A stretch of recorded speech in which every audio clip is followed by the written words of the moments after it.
આપણે જ્યારે પણ શેરબજાર વિશે વિચારીએ છીએ ત્યારે હંમેશા જીતવાની વાત મગજમાં આવે છે. પણ શું સફળતા ફક્ત જીતવા માટે જ છે? કદાચ નહીં. સફળતા હારને ટાળવામાં પણ છે. તો આજે આપણે એ જ મુખ્ય ભૂલો પર વાત કરીશું જે મોટાભાગના રોકાણકારો કરી બેસે છે. આ વાક્ય જુઓ, શેરબજારમાં કમાવું હોય તો પહેલાં ભૂલો ટાળો. કેટલું સચોટ છે નહીં? આજનો આપણો આખો મુદ્દો આ જ વિચારની આસપાસ છે. પણ સવાલ એ છે કે નફો કમાવા કરતાં ભૂલો ટાળવી કેમ વધુ જરૂરી છે? ચાલો આને જરા ઊંડાણથી સમજીએ. અને આ બધી ભૂલોની શરૂઆત ક્યાંથી થાય છે? ઉતાવળથી. મોટાભાગના રોકાણકારો છે ને એ ઉતાવળમાં જ નિર્ણય લઈ લે છે. બજારને ઉપર નીચે ઘતું જોઈને ફટાફટ કોઈક નિર્ણય પર આવી જાય છે. અને બસ અહીંથી જ ભૂલો થવાની શરૂઆત થઈ જાય છે. તો આજે આપણે શું જોવાના છીએ? પહેલાં તો જોઈશું કે ઉતાવળનું પરિણામ શું આવે છે. પછી એ 5 સામાન્ય ભૂલો કઈ છે એ સમજીશું. ત્યાર પછી સફળતાનો મંત્ર શું છે એ જાણીશું. અને છેલ્લે આ બધામાંથી મુખ્ય બોધપાઠ શું લેવાનો છે એના પર વાત કરીશું. ચાલો તો પછી શરૂ કરીએ. 5 સામાન્ય ભૂલો. આપણે એ ભૂલોનું વિશ્લેષણ કરીશું જે મોટાભાગના રોકાણકારો કરે છે. આને સમજવું ખરેખર ખૂબ જ જરૂરી છે, કારણ કે આ જ સફળતા તરફનું પહેલું પગથિયું છે. તો ભૂલ નંબર 1. અને ચાલો શરૂઆત કરીએ સૌથી પહેલી અને કદાચ સૌથી સામાન્ય ભૂલથી. એવી ભૂલ જે લગભગ દરેક નવા રોકાણકારને પોતાની જાળમાં ફસાવે છે. અને એ ભૂલ છે લાલચમાં આવીને ઝડપી નફા પાછળ ભાગવું. આ તો માનવ સ્વભાવ છે, ખરું ને? રાતોરાત પૈસાદાર બનવાની ઈચ્છા. પણ યાદ રાખવું જોઈએ કે શેરબજાર કોઈ અલાદીનનો ચિરાગ નથી. જેવી લાલચ આપણા મગજ પર હાવી થાય છે એટલે બુદ્ધિ અને સમજદારી સાઈડમાં રહી જાય છે. આને સમજવા માટે 2 માનસિકતાને જોવી પડે. એક છે લોટરીની માનસિકતા, જ્યાં બધું નસીબ પર છોડી દેવાય છે. અને બીજી છે ધીરજનો ખેલ. ઘણા લોકો શેરબજારને લોટરીની ટિકિટ સમજી બેસે છે, પણ હકીકતમાં આ તો ધીરજનો ખેલ છે. અહીં લાંબા ગાળાની રણનીતિ જ કામ આવે છે, ઉતાવળ નહીં. સારું, તો લાલચની વાત તો થઈ. હવે આવે છે ભૂલ નંબર 2. આ પણ એટલી જ ગંભીર છે અને ઘણા લોકોને નુકસાન કરાવે છે. આ ભૂલ એટલે સાંભળેલી વાત કે પછી કોઈની ટિપ પર આધાર રાખીને શેર ખરીદવા. કોઈ દોસ્તે કીધું, કોઈ સંબંધીએ સલાહ આપી કે પછી વોટ્સએપ પર કોઈ ટિપ આવી અને બસ પૈસા લગાવી દીધા. પણ પોતાનું રિસર્ચ કર્યા વગર રોકાણ કરવું એ તો જાણે આંખે પાટા બાંધીને તીર ચલાવવા જેવું છે.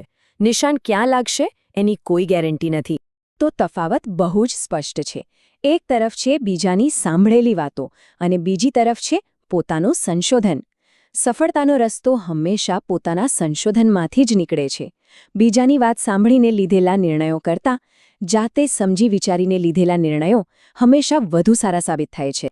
ઓકે, માની લઈએ કે કોઈ લાલચમાં પણ નથી આવતું અને કોઈની ટિપ્સ પર પણ ભરોસો નથી કરતું અને પોતાનું રિસર્ચ પણ કરે છે. તો પણ એક ભૂલ એવી છે જે સારા રોકાણકારો પણ કરી બેસે છે. ચાલો જોઈએ ભૂલ નંબર 3. અને એ છે પોતાની બધી જ મૂડી કોઈ એક જ શેરમાં લગાવી દેવી. આને કહેવાય બધા ઈંડા એક જ ટોપલીમાં મૂકવા. કોઈ એક જ કંપની પર એટલો બધો ભરોસો કરી લેવો કે બધું જ એના પર દાવ પર લગાવી દેવું. આ ખૂબ જ મોટો જોખમ છે, કારણ કે જો એ કંપનીને કંઈ થયું તો આપણી આખી મૂડી ડૂબી શકે છે. તો એક જ શેરમાં રોકાણ કરવાના જોખમ સામે ઉપાય શું છે? એ છે ડાયવર્સિફિકેશનની શક્તિ. મતલબ કે પોતાના રોકાણને અલગ-અલગ શેરોમાં, અલગ-અલગ સેક્ટરમાં વહેંચી દેવું. આનાથી જોખમ ઘટી જાય છે. એક જગ્યાએ નુકસાન થાય તો બીજી જગ્યાએ નફો એને સરભર કરી શકે છે. ચાલો હવે વાત કરીએ ભૂલ નંબર 4ની. આ ભૂલનો સંબંધ બજાર કરતાં વધુ આપણી પોતાની ભાવનાઓ સાથે છે. આને કહેવાય ભાવનાત્મક રોકાણ. થાય છે શું? જ્યારે બજાર પડે છે ત્યારે ડરના માર્યા લોકો પોતાના શેર વેચી દે છે. અને જ્યારે બજાર ઉપર જાય છે ત્યારે લાલચમાં આવીને કે હું રહી ન જાઉં એવા ડરથી મોંઘા ભાવે ખરીદી લે છે. આ તો ઊંધી ગંગા વેવડાવવા જેવું થયું. સસ્તામાં વેચો અને મોંઘામાં ખરીદો. આમાં તો નુકસાન જ થાય ને.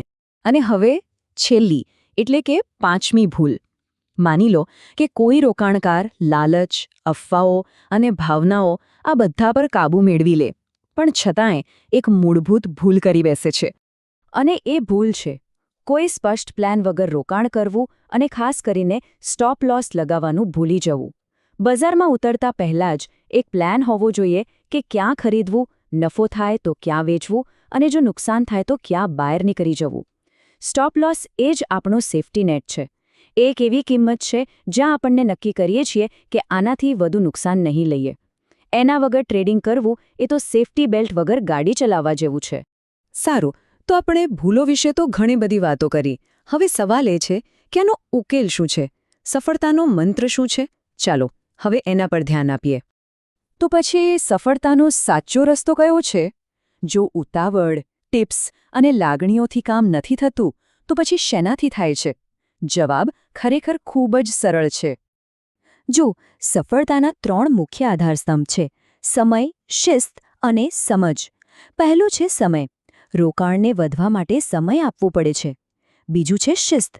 બજાર ગમે તેટલું ઉપર નીચે થાય પણ પોતાની બનાવેલી રણનીતિ પર અડગ રહેવું પડે. અને ત્રીજું છે સમજ. જ્યાં પૈસા લગાવી રહ્યા છો એ કંપની અને બજાર વિશે ઊંડાણપૂર્વકની સમજ હોવી જરૂરી છે. સફળતા ઉતાવળથી નહીં પણ આ 3 વસ્તુના સંગમથી જ મળે. તો આ બધી વાતનો સાર શું છે? આટલી ચર્ચા પછી મુખ્ય બોધપાઠ શું છે જે આપણે હંમેશા યાદ રાખવો જોઈએ? આપણે પાછા ત્યાં જ આવીએ છીએ જ્યાંથી શરૂઆત કરી હતી. ભૂલ ટાળો, નફો આપમેળે આવશે. આપણું ધ્યાન મોટા નફા પાછળ ભાગવા પર નહીં પણ નાની નાની ભૂલો ટાળવા પર હોવું જોઈએ. જો આપણે નુકસાનને કાબૂમાં રાખીશું તો નફો તો એની મેળે જ આવશે. અને છેલ્લે એક વિચારવા જેવો સવાલ: શું શિસ્ત પોતે જ સૌથી મોટો નફો છે? બની શકે કે પૈસા તો માત્ર એક બાય પ્રોડક્ટ હોય. અસલી કમાણી તો એ શિસ્ત અને ધીરજ છે જે આખી પ્રક્રિયા દરમિયાન આપણે શીખીએ છીએ. એક જરૂરી સૂચના: અહીં આપેલી બધી માહિતી ફક્ત શૈક્ષણિક હેતુ માટે જ છે. કોઈ પણ પ્રકારનું રોકાણ કરતા પહેલા પોતાના નાણાકીય સલાહકારની સલાહ ચોક્કસ લેવી.